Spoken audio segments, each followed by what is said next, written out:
Terima kasih Anda masih bersama kami dalam Sapa Indonesia Pagi. Saudara Sekjen PBB Antonio Guterres khawatir atas serangan militer Amerika Serikat terhadap 3 situs nuklir Iran. Kata Sekjen PBB, serangan Amerika Serikat ke Iran berpotensi memperparah ketegangan kawasan dan juga mengancam perdamaian dan keamanan internasional. Ago, in this very chamber, I made a direct appeal: give peace a chance. That call was not heeded.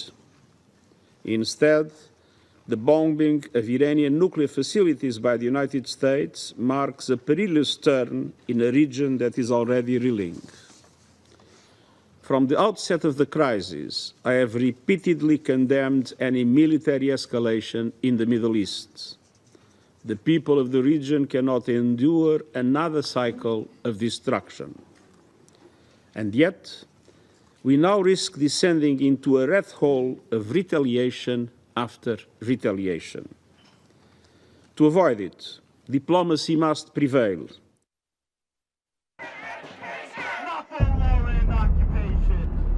Sejumlah aksi unjuk rasa disuarakan warga Amerika Serikat yang mengecam tindakan pemerintah Amerika Serikat yang menyerang 3 situs nuklir Iran. Kerumunan orang berkumpul di luar gedung Washington Post sebelum berbaris menuju Gedung Putih, memegang tanda dan spanduk melambaikan bendera Palestina dan Iran dan meneriakkan slogan-slogan anti-perang. Tak hanya di Amerika, aksi unjuk rasa mengecam serangan Israel dan Amerika Serikat ke Iran juga berlangsung di London, Inggris. Serangan terhadap fasilitas nuklir Iran sangat berisiko terhadap warga sipil sebab radiasi nuklir yang bocor dapat membahayakan keselamatan. Di ibu kota Filipina, Manila, pengunjuk rasa juga berkumpul untuk menyuarakan keberatan mereka. Serangan Amerika Serikat ke Iran bisa membuat Iran membalas serangan yang dapat memicu konflik regional yang lebih luas. Sebelumnya, Amerika Serikat turun tangan di perang Israel dan Iran. Presiden Amerika Serikat Donald Trump mengklaim telah menghancurkan 3 situs nuklir Iran di Fordow, Natanz, dan Isfahan. A short time ago, the U.S. military carried out massive precision strikes on the 3 key nuclear facilities in the Iranian regime: Fordow, Natanz, and Isfahan. Everybody heard those names for years as they built this horribly destructive enterprise. Our objective was the destruction of Iran's nuclear enrichment capacity and a stop to the nuclear threat posed by the world's #1 state sponsor of terror. Tonight I can report to the world that the strikes were a spectacular military success. Iran's key nuclear enrichment facilities have been completely and totally obliterated. Menteri Luar Negeri Iran Abbas Araghchi mengutuk serangan Amerika Serikat, terutama terhadap 3 fasilitas utama nuklirnya. Abbas tegaskan tindakan Amerika Serikat keterlaluan dan akan memiliki konsekuensi yang kekal. The warmongering and lawless administration in Washington is solely and fully responsible for the dangerous consequences and far-reaching implications of its act of aggression. In accordance with the UN Charter and its provisions allowing a legitimate response in self-defense, Iran reserves all options to defend its security interests and people. Serangan rudal Iran pun diluncurkan secara intens sejak serangan pertama kali dilakukan terhadap Iran yang dilakukan Israel 13 Juni lalu. Ketegangan kemudian semakin meningkat terlebih setelah serangan dilakukan Amerika Serikat yang menargetkan 3 lokasi fasilitas nuklir Iran. Sementara Sekretaris Jenderal PBB Antonio Guterres mengkritisi serangan itu dan menyebutnya sebagai ancaman terhadap perdamaian dan keamanan internasional. Tim Liputan Kompas TV. Saudara, serangan udara militer Amerika Serikat terhadap 3 fasilitas nuklir Iran bisa berbuntut panjang. Pasca serangan Amerika Serikat, Iran kembali membalas serangan pada hari Minggu 22 Juni. Tindakan pemerintah Amerika Serikat, yakni serangan yang dibuat oleh Presiden Amerika Serikat Donald Trump, mengisyaratkan Amerika Serikat masuk dalam konflik Timur Tengah. Apa dampaknya bagi situasi keamanan global? Dan bagaimana pula PBB bisa mengatasi konflik berkepanjangan ini? Kita bahas di pagi hari ini bersama dengan sejumlah narasumber melalui sambungan daring. Ada praktisi dan pengajar hubungan internasional Sinergi Policies. Sudah ada Mbak Dina Prapto Raharja, kemudian ada anggota Komisi 1 DPR RI dari fraksi PKB, Pak Oleh Soleh, kemudian juga ada kontributor Kompas TV, Mas Heri Supriyono yang saat ini berada di Azerbaijan. Selamat pagi Bapak-bapak dan juga Mbak Dina. Selamat pagi. Selamat pagi semuanya. Iya, kita lihat bagaimana konflik Iran dan juga Israel memanas dan makin sengit ketika Amerika Serikat dalam tanda kutip adalah ikut campur tangan begitu ya dalam konflik Iran dan juga Israel ini. Tapi saya ke Mas Heri dulu. Mas Heri, Anda saat ini berada di Azerbaijan. Bagaimana situasi di sana dan nanti skemanya bersama dengan warga negara Indonesia lain akan dievakuasi kembali ke tanah air ini nanti akan seperti apa, Mas Heri? Iya Mbak, kita berada di ibu kota Azerbaijan, Baku, di salah satu hotel di kota ini bersama dengan 97 warga Indonesia yang dievakuasi dari Iran. Hari ini rencananya ada sekitar 29 seat yang akan diberikan kepada kita untuk penerbangan ke Indonesia, namun masih belum diumumkan siapa nama-nama yang akan berangkat hari ini untuk penerbangan pertama.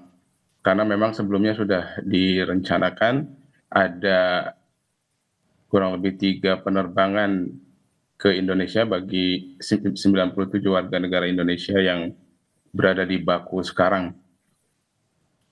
Begitu Mbak. Oke, jadi hari ini tinggal menunggu siapa-siapa saja nama yang kemudian akan dievakuasi di tahap awal. Di gelombang awal ini ada 29 nama ya yang menunggu untuk diumumkan begitu ya, Mas Heri? Betul Mbak, betul. Iya. Lalu bagaimana dengan warga negara Indonesia kita yang masih di Iran dan masih menunggu evakuasi via Azerbaijan? Bagaimana skemanya, skenarionya, jalurnya? Total ada 386 warga negara Indonesia di Iran dan 97 warga negara Indonesia yang sudah dievakuasi ke Baku. Berarti sisanya tinggal 289 yang saat ini masih berada di Iran.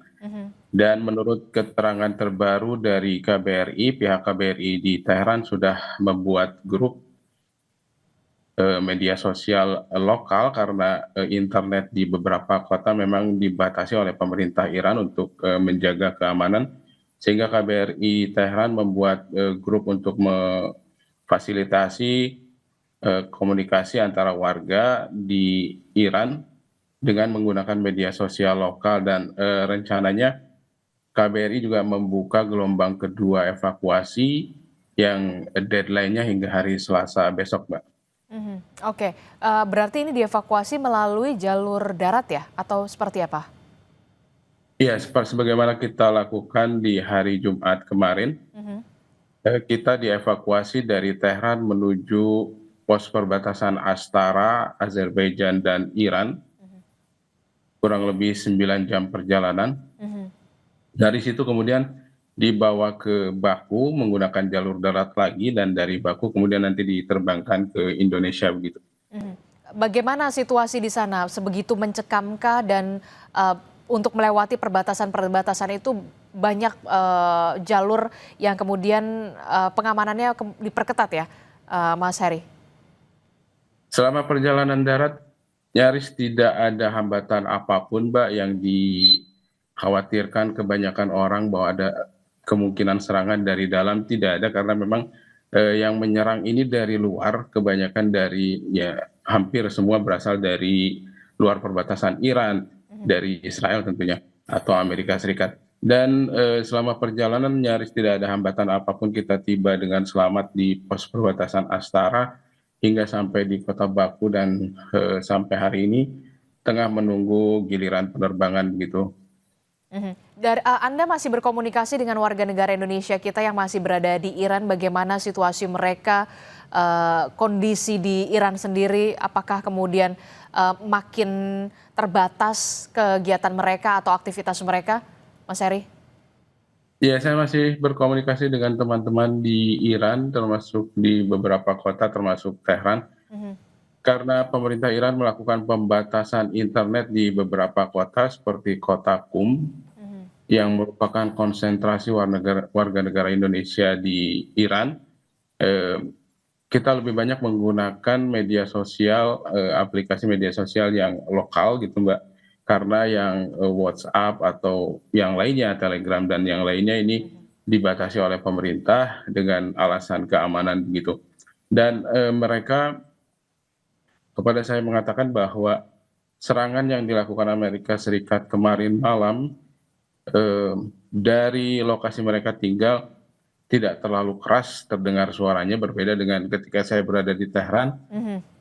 Suara-suara ledakan yang lebih kepada antisipasi rudal Iran mengintersep rudal-rudal atau drone-nya Israel itu lebih keras, Mbak. Kalau menurut pengakuan mereka tidak terlalu terdengar karena memang jaraknya jaraknya cukup jauh. Jauh ya. Situs Fordo itu dari pemukiman tempat teman-teman kita bermukim cukup jauh karena berbatasan dengan kota lain Isfahan itu Mbak. Oke, yang paling utama adalah keselamatan dan juga keamanan warga negara Indonesia kita, kemudian bisa dievakuasi seluruhnya kembali ke tanah air. Saya ke Pak Oleh Soleh. Pak Oleh, ini kan kalau kita lihat keamanan, keselamatan warga negara Indonesia kita itulah yang paling utama saat ini diprioritaskan begitu ya untuk bisa kembali ke tanah air. Nah, apa yang bisa didorong oleh DPR perpanjangan dari wakil rakyat untuk bisa kemudian dikatakan warga negara Indonesia kita seluruhnya bisa dievakuasi secepatnya di sana?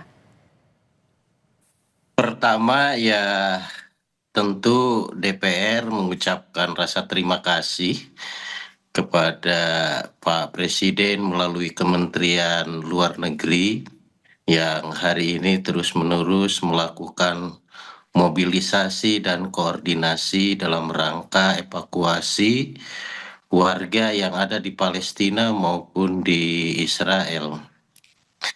Namun demikian, setelah kita mendengar tadi koresponden Kompas yang ada di Iran, tentu ini perlu pemerintah lebih gercep lagi. Walaupun tadi ada sebuah keterangan bahwa seolah-olah quote and quote bahwa di sana itu seolah-olah tidak ada hal-hal yang mengkhawatirkan ketenangan.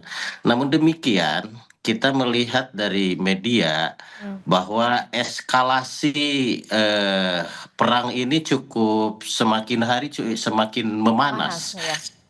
Baik dari Iran maupun dari Israel yang di mana Amerika hari ini sudah ikut campur dan bahkan mengancam. Oleh sebab itu, lebih cepat lebih baik.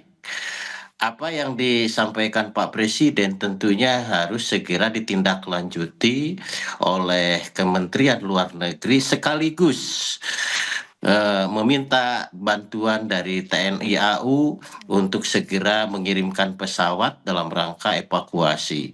Jangan ditunda-tunda lagi, kalau kami meminta jangan ditunda-tunda lagi, sesegera mungkin 380 orang sekian ini segera dievakuasi demi keselamatan dan keamanan warga Indonesia. Jadi pemerintah Indonesia diminta untuk bisa kembali bergerak cepat untuk bisa mengevakuasi seluruh warga negara Indonesia kita demi keamanan dan juga keselamatan nasib dari WNI kita yang sampai saat ini begitu ya masih ada di Azerbaijan begitu untuk bisa kembali ke tanah air karena situasi dan juga kondisinya ini semakin memanas begitu ya, semakin tidak kondusif begitu. Saya ke Mbak Dina. Mbak Dina, ini kalau kita lihat ya, Amerika Serikat ini kan ya kita sudah tahu memang dalam tanda kutip ya bestinya Israel begitu ya, dengan adanya konflik Iran dan juga Israel, apa yang membuat akhirnya kemudian Amerika Serikat ini campur tangan begitu ya, campur tangan dalam konflik di Timur Tengah ini dan sampai akhirnya berani masuk di perang antara Iran dan juga Israel ini, Mbak Dina? Kalau saya melihat ada 3 dimensi isu di sini ya, 3 dimensi cara melihat Amerika Serikat ke dalam konflik ini.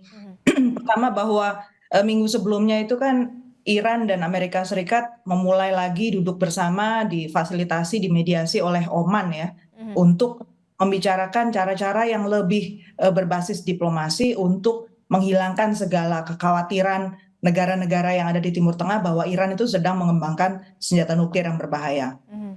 Kita tahu dulu di 2017 sebenarnya sudah ada itu settlement, itu ada persetujuan itu kan dengan JCPOA di zamannya Obama. Tapi kan begitu masuk eranya Trump jilid 1 langsung ditinggal gitu aja kan. Nggak jelas alasannya apa. Lalu sekarang tiba-tiba Trump tanpa ada yang tahu juga isi kesepakatannya apa atau sudah sampai mana pembicaraannya, tiba-tiba terjadi perubahan ini. Itu satu dimensi. Jadi Trump sendiri di kampanye kan mengatakan ingin menjadi presiden yang dikenal membawa perdamaian.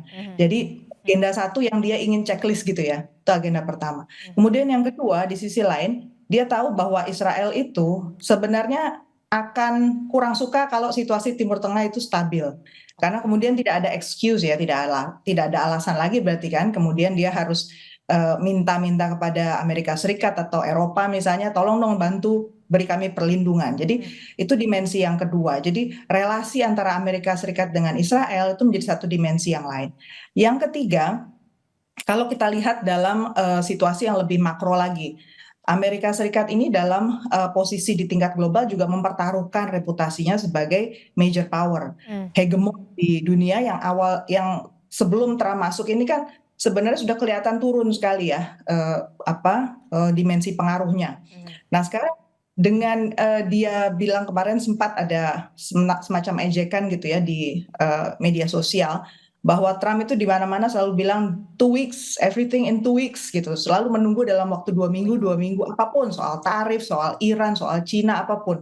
Sehingga itu kan ejekan bahwa Trump ini omon-omon aja gitu kan, kalau bilang mau melakukan sesuatu ini sebenarnya gertak sambal saja. Jadi ini kredibilitas semua nih kan tiga-tiganya yang dibahas. Jadi for once and for all saya kira Trump ingin menunjukkan bahwa saya bisa, saya masih ada gitu kan, dan Amerika Serikat masih great gitu. Jadi kembali lagi kalau Trump itu esensinya menurut saya ke diri dia sebagai seorang pemimpin dan dia ingin menunjukkan bahwa agenda kampanye dia masih jalan. Oke, kalau kita melihat begitu ya, ini kan Israel kemudian punya sekutu dari Amerika Serikat yang saat ini juga sudah melakukan serangan juga kepada Iran. Bahkan ada 3 situs nuklir Iran sudah dibombardir oleh Amerika Serikat. Lalu bagaimana dengan pertanyaan selanjutnya, bagaimana dengan pergerakan sekutu dari Iran setelah serangan Amerika Serikat kepada Iran? Taruhlah kita lihat Rusia kemarin kita tahu Presiden Rusia Putin sudah bertemu dengan Presiden Prabowo Subianto, kemudian Korea Utara. Nah, bagaimana pergerakannya selanjutnya?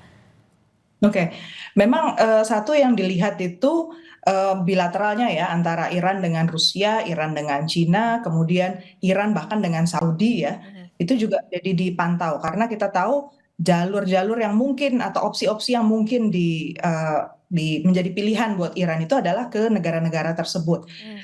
Itu penting karena ada BRICS misalnya. Kemudian orang mencoba mengaitkan apakah keberadaan itu akan ada hubungannya. Jalur yang kedua adalah lewat Security Council atau Dewan Keamanan PBB. Dan kita tahu kemarin ada pertemuan emergensi di hari Minggu di PBB untuk Rusia, Cina, dan Pakistan mengajukan resolusi di PBB untuk gencatan senjata permanen dan unconditional, jadi tanpa syarat gitu ya. Mengecam keras mengutuk serangan terhadap nuklir facility gitu kan. Jadi dia tidak menyebut negaranya mana, tidak menyebut Amerika Serikat, tapi harapannya dengan melakukan kutukan itu bisa jelas duduk masalahnya dan berhenti gitu. Jadi 2 jalur ini kalau kita lihat menunjukkan bahwa sebenarnya ekspektasi orang itu kan akan otomatis ada reaksi keras balik gitu ya, aliansi langsung gitu. Berarti sebenarnya enggak. Yang terjadi itu adalah negara-negara yang menjadi opsi-opsinya Iran ini juga berusaha untuk bikin 2 jalur. Jadi jalur depan sama jalur belakang lah ya. Jadi yang mereka menunjukkan sikap untuk tetap menjaga diri, komunikasi di belakang tetap jalan lancar. Dan yang diupayakan berarti adalah jalur untuk tidak membalas dengan senjata militer juga. Jadi ya, karena dugaan saya ini adalah new normal ya. Jadi negara-negara yang lain ini tahu persis bahwa Amerika Serikat sebenarnya juga tidak punya kapabilitas yang cukup untuk perang yang berkepanjangan. Maksudnya juga kapasitas itu bukan masalah senjatanya ya, karena dia juga punya kepentingan senjatanya juga laku di pasar Timur Tengah. Tapi masalahnya adalah secara ekonomi situasi global ini resesi buruk. Jadi dia terus bermain di jalur keras, negara yang lain ini punya kepentingan. Rusia kan kemarin di Saint Petersburg kita lihat juga bikin pertemuan dengan Brazil ya, soal National Development Bank milik BRICS yang saat ini mau coba dipercepat jalurnya supaya urusan ekonomi itu tetap jalan. Orang lain mau seperti apa, mereka ekonomi tetap jalan. Jadi itu yang harus antisipasi. Jadi jangan cuma lihat jalur depan, lihat juga jalur belakangnya. Oke, dengan kata lain Anda melihat potensi Rusia untuk bisa dalam tanda kutip campur tangan di konflik Timur Tengah ini kecil sekali kalau misalkan kita lihat dengan kondisi ekonomi global yang saat ini masing-masing negara saja lagi pusing gitu loh untuk mikirin negaranya masing-masing begitu, boro-boro untuk perang. Rusia dan Cina itu posisinya sangat berhitung ya, karena mereka sudah satu sisi Rusia itu masih punya beban Ukraina. Kalau dia mengambil langkah yang lebih drastis dalam perang Iran ini, bisa dibayangkan rumitnya menjaga konsistensi antara dua teater perang gitu kan. Itu satu. Kemudian yang kedua, kalau dilihat dari soal komoditas, Rusia punya kepentingan untuk menjaga ekonominya dia tetap berjalan. Betul. Dia bisa terus sustain ya, dia punya mau, karena itu juga hidup dan mati dia berhadapan dengan Ukraina yang pengennya pokoknya masuk NATO. Kalau Cina kita tahu dia menguasai 95% jalur logistik dunia termasuk shipping ya. Dan ini kan kita bicara soal Iran kenapa jadi heboh tapi belum banyak yang bahas, itu adalah jalur ekonominya. Jalur ekonomi dunia ini 20% bisa shut down hanya karena kalau Iran makin panas. Bisa dibayangkan Cina yang punya kepentingan juga untuk tetap punya daya tawar di tingkat global, pasti mikir bolak-balik dia untuk mengambil jalur-jalur yang bisa nembak kakinya sendiri kan. Oke, ini juga kita lihat ya di harian Kompas di halaman pertama, halaman muka, serangan Amerika Serikat itu bisa picu spiral konflik. Apa yang kemudian bisa Anda jelaskan di situ soal spiral konflik dengan adanya serangan Amerika Serikat, termasuk juga potensi konflik yang diprediksi juga semakin meluas dan apa pula dampaknya tidak hanya secara global, tapi juga bagi Indonesia. Apa yang bisa terjadi ketika konflik antara Amerika Serikat, Iran, dan juga Israel ini terus berkepanjangan? Tapi jangan dijawab dulu, Mbak Dina, kita akan jeda. Usai jeda kami kembali di Sapa Indonesia Pagi.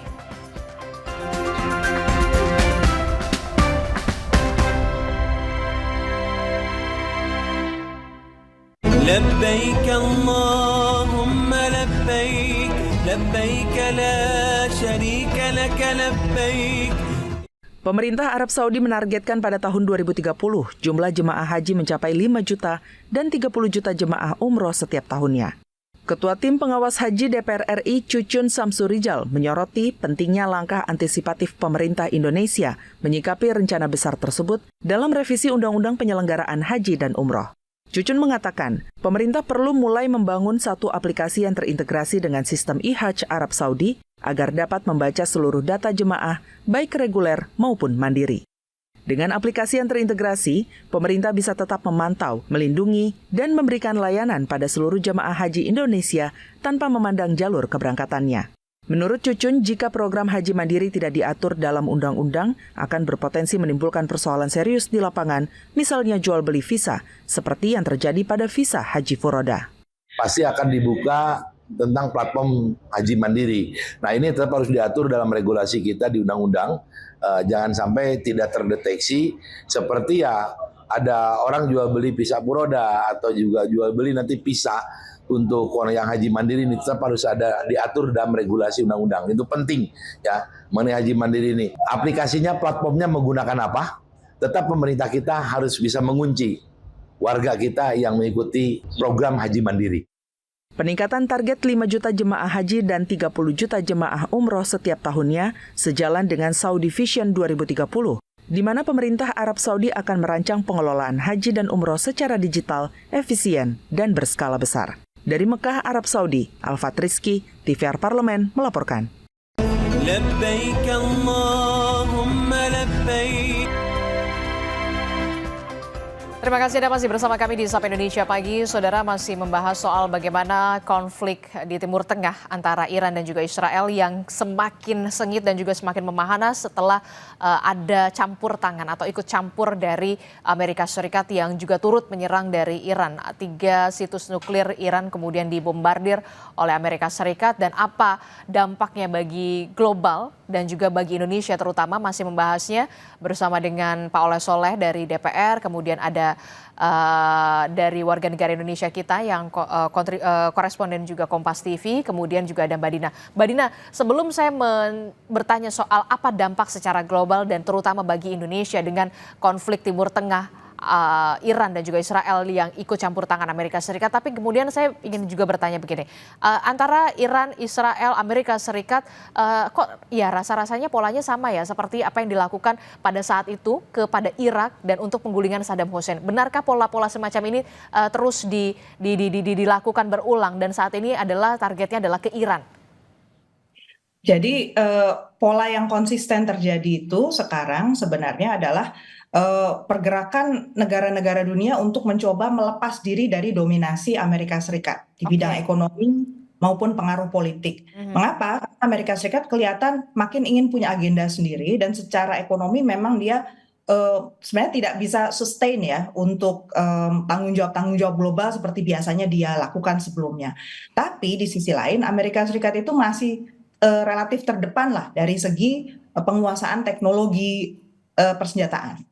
Makanya untuk hal-hal yang sifatnya untuk defense, kemudian untuk attack, itu untuk perang gitu ya, itu masih mengandalkan senjatanya Amerika Serikat. Nah, dalam posisi untuk melepas pengaruh dominasi Amerika Serikat ini kan muncul pilar-pilar baru nih, pola-pola baru maksudnya, kubu-kubu baru. Ada Rusia, ada Cina, kemudian sebenarnya ada yang lebih middle power juga udah mulai muncul ya, ada Turki, ada India, itu mulai muncul. Berusaha untuk mencari bentuk sendiri dan lebih otonom terhadap pengaruh Amerika Serikat. Nah, dalam situasi yang seperti ini Anda bisa membayangkan apa yang diperebutkan, sumber daya alam. Dan sumber daya alam ada macam-macam ya, ada yang memang sangat belum bisa tergantikan seperti fosil, minyak dan gas, tapi juga ada yang rare earth mineral, yang mineral tanah jarang, yang fungsinya juga sebenarnya untuk mencoba menggantikan sejumlah hal yang sifatnya fosil tadi untuk energi terbarukan, kemudian juga untuk lebih advance teknologi. Jadi peperangan di tingkat global itu sebenarnya adalah ketika mau melepas ini kan dia harus menguasai sumber-sumber yang memang jarang itu. Jadi dalam situasi seperti ini kita bisa membayangkan bagaimana penggunaan pendekatan militer kemudian. Nah, memang polanya akhirnya kita lihat Timur Tengah ini kalau di peta dunia itu kan posisinya di tengah dan dia menjadi hub ya untuk jalur perdagangan lewat, kemudian juga untuk jalur fosil fuel itu keluar dan menggerakkan ekonomi dunia, energi ya kan, sumber energi itu kan ada di sana, panasnya bumi itu ada di sana gitu ya, ibaratnya. Wilayah inilah yang ternyata dijaga untuk tidak stabil. Nah, gimana caranya tidak stabil? Saya kira ternyata para pemain ini lama-lama makin sadar kalau mereka koalisi antara pengusaha sama pemerintah di negara masing-masing itu mudah sekali digoyahkan, dihancurkan seperti kasus Suriah, Lebanon, Libya itu ya, justru habislah pemerintahannya itu dengan mudah diambil. Nah, ini sekarang Iran yang mau dicoba dilepas gitu ya, antara bisnis di Iran dengan politisi dan pemimpin-pemimpin negara di Iran. Itu yang mau dimatikan dulu nih. Pemerintahnya dulu mati, bisnisnya bisa dilepas. Itu kita lihat. Oke, lalu kemudian yang jadi pertanyaan selanjutnya, dampak terhadap secara global seperti apa dan bagi Indonesia terutama. Benarkah ketika perang antara Iran, Israel, Amerika Serikat ini terus berkepanjangan, berdampak buruk tentu saja untuk ekonomi global, dalam hal ini adalah harga minyak dunia yang semakin bergejolak begitu ya, termasuk juga soal krisis energi?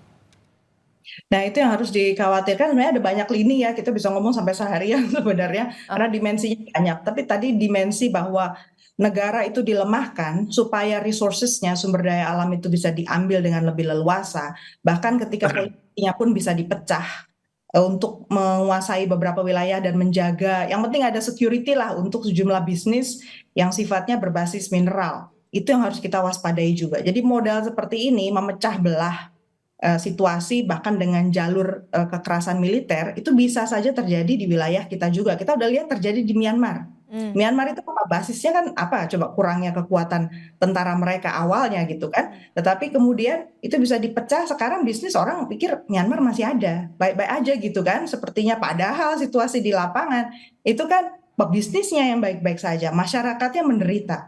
Nah, yang kedua, pola yang harus kita waspadai adalah terorisme. Jadi konflik horizontal antar kelompok masyarakat sipil yang akhirnya nanti berakhir menjadi kelompok-kelompok bersenjata dan menciptakan situasi yang tidak stabil. Kalau ekonomi itu udah jelas lah ya, kita bisnis kita di Indonesia ini masih asumsi APBN kita tuh cuma 80-an, $85 apa $82 gitu per barel minyak. Sementara kalau ini konflik berjalan terus, asumsinya akan naik sampai $130 per barel. Jadi artinya secara asumsi APBN kita akan makin tertekan. Kemudian yang kedua juga jalur bisnis-bisnis yang sifatnya transportasi, turisme, itu semua orang pasti akan menahan diri untuk spending, untuk mengeluarkan uang. Sehingga ekonomi kita juga ke depan nih belum kelihatan cerah ya.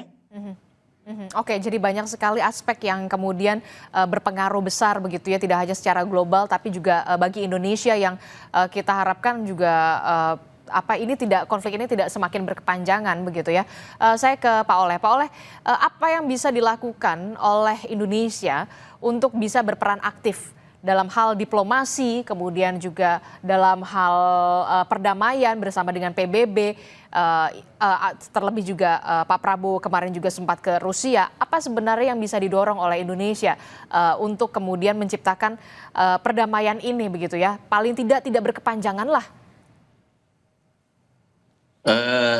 Tentu ini Indonesia memiliki peranan penting dalam hal perdamaian dunia, di mana Indonesia memiliki sebuah konsep politik non-blok ya, bisa diterima oleh berbagai belahan dunia, termasuk di Timur Tengah sendiri. Nah, DPR meyakini bahwa trust terhadap Pak Prabowo ini di dunia ini meningkat. Nah, sehingga bagaimana juga kemarin terlihat Pak Vladimir Putin juga sangat apresiasi dan menjadikan Pak Prabowo ini sebuah tamu kehormatan dalam perundingan kemarin di Rusia itu sendiri. Nah, tentu ini juga Pak Prabowo bisa melobi Cina, bisa melobi Rusia, bisa juga melobi negara-negara Timur Tengah, terutama dalam hal bagaimana ini soal peran PBB. Nah, saya kemarin kunjungan ke Jenewa ya, bahwasanya ini PBB ini quote and quote ya, ini kan dikuasai oleh Amerika. Apa yang menjadi keputusan di PBB ini juga tidak ada lampu hijau dari Amerika, ya ini juga nggak bisa jalan. Salah satu contoh misalkan, Sekretaris Jenderal PBB sudah mengeluarkan kepada Union PBB ini untuk menangkap Netanyahu. Sampai sekarang kan nggak bisa apa-apa gitu, nggak sampai sekarang malah Israel menyerang Iran, malah menambah penderitaan negara lain. Nah, oleh sebab itu tentu ini soal PBB ini menurut saya harus direstrukturisasi, baik dari sumbernya, pendanaannya, kemudian bagaimana hak veto ini juga tidak dikuasai, tetapi bagaimana hak veto, hak suara ini sederajat seluruh bangsa-bangsa yang tergabung di dalam PBB. Itu yang satu hal. Yang kedua, tentu kita juga Indonesia bisa melobi negara-negara Timur Tengah. Bagaimana supaya eskalasi perang yang dibantu oleh Amerika ini sedikit ataupun bahkan kalau bisa memungkinkan ditutup fasilitas-fasilitas baik itu pangkalan-pangkalan militer maupun ruang udara untuk bagaimana Indonesia bisa mengajak negara-negara Timur Tengah untuk bagaimana hayu sama-sama menjaga perdamaian dunia, mengingatkan kepada Amerika, walaupun tadi juga oleh Mbak Dina mengatakan bahwa ini ada tujuan ekonomi, ada tujuan penguasaan, bahwa kemajuan ekonomi tidak harus perang lah, gitulah. Bisa kita kerjasama dengan baik, kolaborasi dengan baik, maju bersama-sama. Jikalau misalkan ini sebuah negara terus menjadi superpower terus-menerus, rasa-rasanya kedamaian tidak akan tercipta di dunia ini. Oke, terakhir saya ke Pak Olesol, ke Mas Harry ya. Mas, ini kalau Anda ingin menyampaikan, apa yang ingin Anda sampaikan kepada pemerintah pusat dalam hal proses evakuasi terhadap seluruh WNI kita yang sampai saat ini masih ada di Azerbaijan, kemudian mungkin masih juga proses evakuasinya menuju ke Azerbaijan, ada 300 lebih warga negara Indonesia kita yang kemudian menanti untuk dievakuasi. Apa yang ingin Anda sampaikan, Mas Heri? Iya, pertama saya koreksi dulu, Mbak. Sekarang sudah tidak 386 karena 97 WNI sudah di Baku, Azerbaijan ya. Jadi sisanya tinggal 289 WNI di Iran. Terus terang kami menyampaikan terima kasih kepada KBRI Tehran dan KBRI Azerbaijan yang telah memfasilitasi evakuasi kami pada hari Jumat lalu hingga sampai ke Baku, Azerbaijan dengan selamat. Dan sisanya teman-teman yang masih ada di Teheran sekitar 289 juga terus dipantau keamanannya oleh pihak KBRI Teheran yang masih menempatkan personelnya sekitar 8 orang di Teheran untuk membantu warga negara Indonesia yang masih ada di Iran secara keseluruhan. Dan menurut himbauan mereka dari KBRI Teheran, meminta warga negara Indonesia di seluruh Iran untuk tidak menunda hingga akhir waktu, tidak menunda hingga detik-detik terakhir sehingga kondisi sampai kritis dan KBRI kesulitan untuk melakukan evakuasi. Namun alasan mereka untuk tidak sampai mengikuti gelombang pertama evakuasi memang alasannya adalah karena mereka masih merasa aman. Iya, karena masih merasa aman karena memang kota-kota mereka tidak seperti Tehran yang menjadi target utama serangan Israel. Di kota-kota lain cukup kondusif dan serangan-serangan tidak seperti di Tehran begitu. Kemudian juga sebagaimana pengalaman yang saya miliki, serangan-serangan tersebut itu kalau saya tidak keliru mungkin sekitar 80%, 85% berhasil di intercept atau ditangkis oleh rudal-rudal Iran. 1-2 yang kemudian mengenai target dan itu pun dari pemukiman WNI berjarak yang cukup jauh. Gitu. Oke, kita tentu saja berharap warga negara Indonesia kita juga tidak bersikukuh begitu ya untuk tetap berada di Teheran ataupun di Iran begitu ya, walaupun memang mengatakan ya yang wilayah kami masih kondusif, tapi setidaknya keamanan dan juga keselamatan itulah yang paling utama gitu. Jangan sampai kemudian sudah semakin memanas, tidak kondusif, barulah minta dievakuasi begitu ya. Itu yang kemudian menjadi underline kita. Saya terakhir ke Mbak Dina. Mbak Dina, Anda melihat atau memprediksi bagaimana dengan konflik yang terjadi di Timur Tengah ini dengan masuknya Amerika Serikat untuk ikut campur dalam tanda kutip. Apakah ini baru permulaan ataukah kemudian ada hal-hal yang bisa menurunkan tensi dari serangan antara ketiga negara ini begitu ya? Apa yang bisa dilakukan oleh dunia dalam hal ini? Oke, kalau melihat situasinya di Israel, saya fokusnya ke Israel karena kalau melihat situasinya ini sebenarnya penggerak dari Amerika bersikap itu adalah Israel. Jadi kalau Israel itu masih kekeh gitu ya, ibaratnya masih tetap punya keteguhan untuk pokoknya dia masih ngerasa nggak aman gitu, maka semua musuhnya di kawasan itu harus dihabisi gitu. Kita lihat sudut pandang seperti ini udah dari kemarin kan, udah mulai dari Libanon dia serang ya, kemudian Suriah, kemudian sekarang terus Palestina, kemudian sekarang Iran.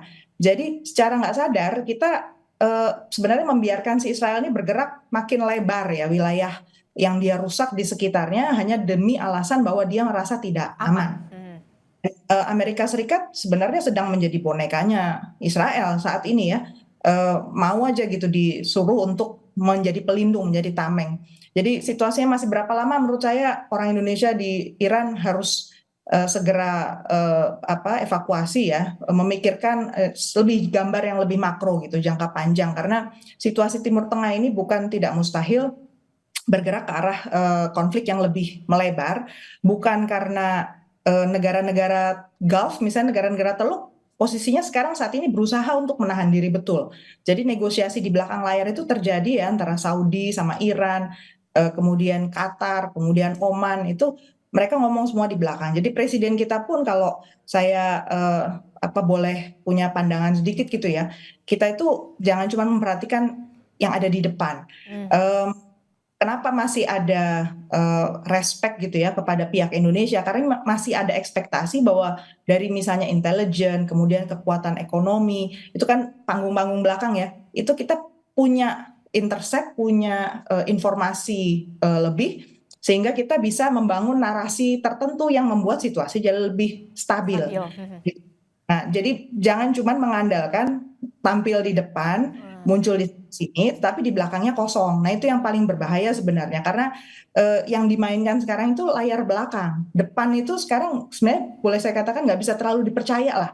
Karena omongannya kesana kemari bilang sudah diserang, sini sudah habis, di sebelah sana juga kita obliterated ya, berhasil menghancurkan ini. Sebenarnya nggak usah terlalu dipercaya, karena ini sudah narasi perang, narasi negara-negara yang berusaha untuk menunjukkan eksistensi diri. Kita harus lebih waspada, dan negara-negara Timur Tengah itu dalam posisi sebenarnya nggak ada itu namanya solidaritas antar negara Muslim. Kalau saya melihat dengan gerakannya negara-negara Timur Tengah belum nampak sama sekali. Demikian pula non-blok. Indonesia juga belum juga menggerakkan untuk itu, karena Iran kan udah pernah kita sebenarnya masuk dalam diskusi 2012 dulu.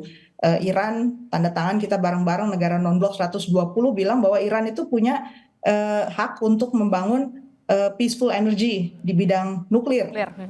Kita belum punya statement juga ke arah sana. Jadi untuk mengisi satu narasi di bagian belakang, urusan ekonomi kita mesti kuat. Kemudian juga urusan intelijen kita, baik itu intelijen diplomasi maupun untuk pertahanan keamanan juga harus betul-betul kuat. Oke, kita Mbak Aditi, boleh saya tambahkan, Mbak? Oke, silahkan, singkat saja. Iya, jadi terakhir itu Komisi Keamanan dan Hubungan Luar Negeri Majelis Parlemen Iran menanggapi serangan terbaru Amerika Serikat ke Iran dengan menyatakan kemungkinan Iran akan keluar dari Traktat Non-Proliferasi Nuklir NPT dan akan menutup jalur strategis Selat Hormuz, Mbak. Yang dari situ kita tahu 20% perdagangan minyak dunia melewati jalur Selat Hormuz tersebut, begitu, Mbak. Ya. Oke, itulah yang kemudian harus diantisipasi juga bagi Indonesia. Kemudian jangan sampai kemudian konflik Timur Tengah ini semakin memanas, semakin sengit begitu ya, dan juga dampaknya sampai ke Indonesia begitu. Ini kita harus juga memperkuat intelijen kita, pertahanan kita, termasuk juga soal perekonomian kita. Terima kasih praktisi dan pengajar hubungan internasional Synergy Policies Mbak Dina Prapto Raharja, kemudian juga ada anggota Komisi 1 DPR RI dari fraksi PKB, Pak Oleh Soleh, kemudian juga ada kontributor Kompas TV, Mas Heri Supriyono. Salam kami untuk warga negara Indonesia, keselamatan dan juga keamanan itulah yang paling utama, semoga bisa dievakuasi secepatnya kembali ke tanah air. Terima kasih Bapak-Bapak dan juga Mbak Dina, Assalamualaikum, selamat pagi, sehat selalu. Selamat pagi. Waalaikumsalam. Selamat pagi. Saudara, Litbang Kompas merilis hasil survei tingkat kepuasan publik terhadap kinerja gubernur dan wakil